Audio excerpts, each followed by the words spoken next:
So good evening, everyone, and it is a very lovely experience being here with all of you.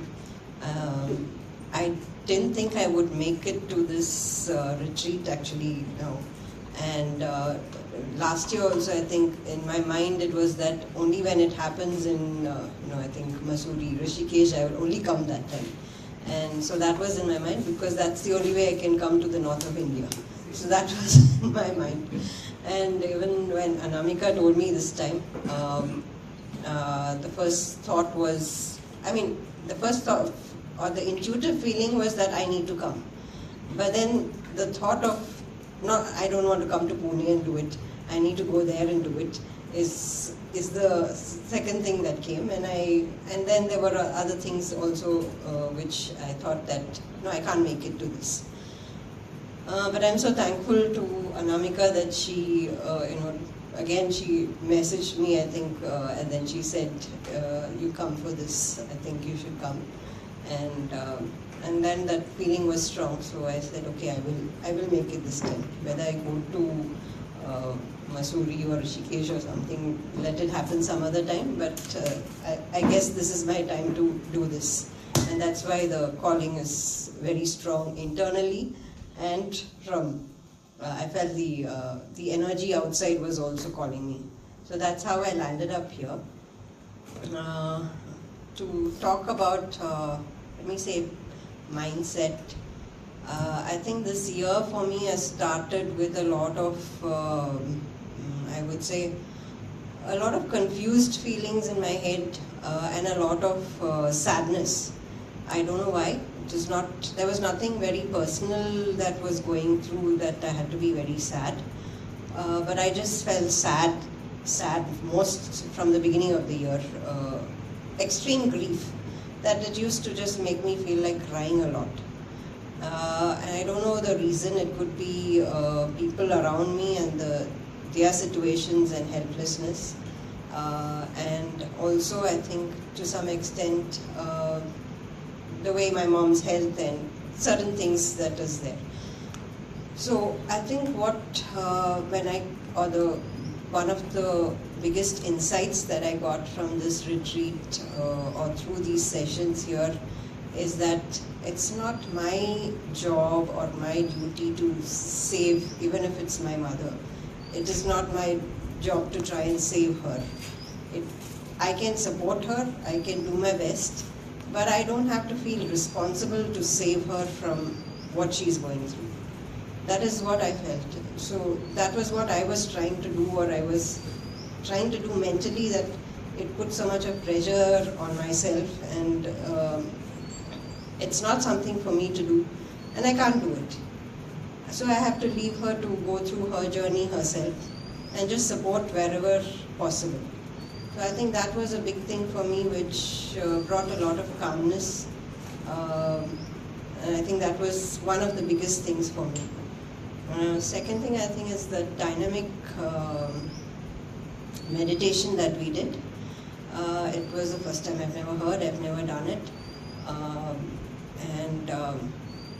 I think what it helped me realize is that I can and I need to be vulnerable and not have inhibitions and worry about what somebody else is looking at me or thinking of me, and just let my body and my thoughts flow as my body or my energy body or whatever is telling me. I just let it flow and let it go as per its process. So that was another thing, and I think the second important thing that I always do is that whenever there is an event or some situation, and whatever emotions it brings up in me, I try to bury it. So I was just thinking of the analogy of the cup of coffee that Anamika was talking about. So for me, I think it was more like not a cup, a well. And there's so much of silt underneath or mud underneath, and I'm going on pouring this water every time I'm pouring water. But because of that mud underneath, every time I pour, it's coming up and it's making it fully muddy, and it's never clear, and that's what's happening to me. So I'm just trying to keep pushing down things, pour more and more into that well, and it's just getting more muddy and it's not clearing up. So that's something I should stop doing. When something happens, I need to learn to process and not push it down and just keep doing my duties and my work. So I think that was a very important thing that this whole 2.5 days helped me realize, that I need to take that pause. I need to process those emotions and let it go by, and not just keep bottling things up and just keep pouring things over it. So that was, I think, a very profound insight or realization that came to me. And the third thing was, we wrote those sob stories, and writing, recording and listening makes a lot of difference. So I'm not a person who normally writes my emotions also. It's all just in my head. But I've just done it once before and it helped me. And I think I should make it a practice to at least write and throw it out, if not to anybody else, at least on a book or a paper. I should start writing my emotions. It's always just inside my head, and like the previous thing I said, I'm just bottling everything up.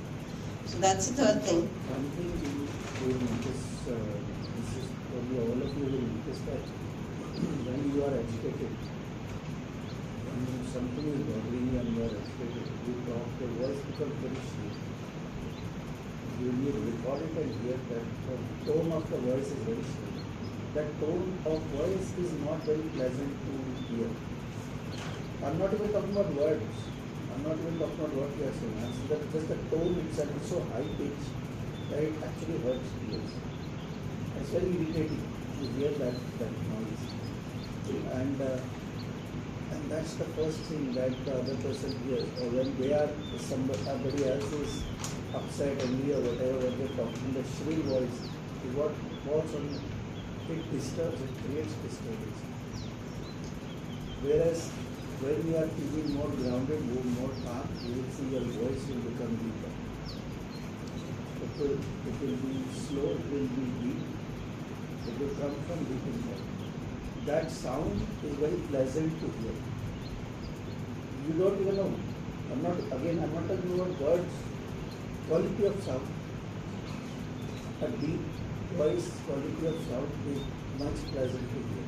People want to hear that. You want to hear what you want to say.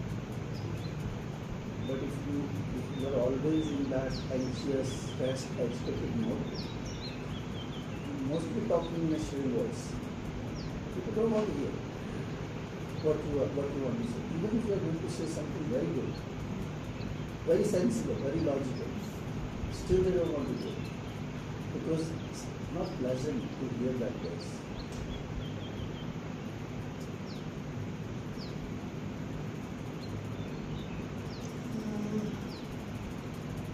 I think another two things is I didn't understand, before I came here I did not understand what is beach mantra and all that. So the importance of it and how it helps is, and experiencing it